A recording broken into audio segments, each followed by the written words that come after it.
മറ്റൊരു വാർത്തയിലേക്കാണ്. തൃശൂർ പൈങ്കുളത്ത് കത്തിക്കുത്തിൽ യുവാവിന് ഗുരുതര പരുക്ക്. പൈങ്കുളം സ്വദേശി വിഷ്ണുദാസിനാണ് പരിക്കേറ്റത്. പൈങ്കുളം സ്വദേശികളായ കൃഷ്ണകുമാർ, ജയപ്രകാശ് എന്നിവർക്കെതിരെ ചെറുതുരുത്തി പോലീസ് കേസെടുത്തിട്ടുണ്ട്. സൂരജ് സജി വിവരങ്ങളുമായി ചേരുകയാണ്. സൂരജ്, എന്താണ് സംഭവിച്ചത്? പോലീസ് നൽകുന്ന വിശദീകരണം എന്താണ്?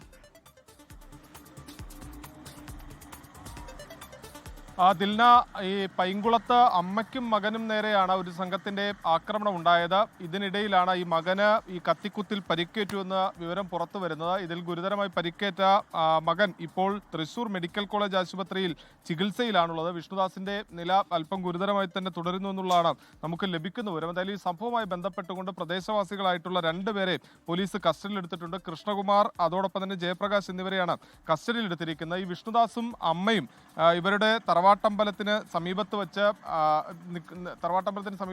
നിൽക്കുന്ന സമയത്ത് ഈ പുറത്തേക്ക് വരാൻ ഇവർ ആക്രോശിക്കുകയും പിന്നീട് ഈ കത്തിയെടുത്ത് വിഷ്ണുദാസിനെ ആക്രമിക്കുകയും ചെയ്യുകയായിരുന്നു. അമ്മ ഈ സമയത്ത് ഈ മകനെ ആക്രമിക്കുന്നത് തടയാനെത്തിയ സമയത്ത് അമ്മയും മർദ്ദിക്കുകയും ചെയ്തിട്ടുണ്ട്. എന്തായാലും ഈ സംഭവവുമായി ബന്ധപ്പെട്ടുകൊണ്ട് പ്രതികൾക്കായി ചെറുതുരുത്തി പോലീസ് അന്വേഷണം ഊർജിതമാക്കുകയും ചെയ്തിട്ടുണ്ട്. ദിൽന, ശരി, സൂരജ് സജ്ജയാണ് വാർത്തയുടെ വിശദാംശങ്ങൾ നൽകിയത്. അമ്മയ്ക്കും മകനും നേരെയാണ് ആക്രമണം ഉണ്ടായത്. യുവാവിന്റെ നില ഗുരുതരമാണെന്നാണ് സൂരജ് തൃശൂരിൽ നിന്ന് റിപ്പോർട്ട് ചെയ്യുന്നത്.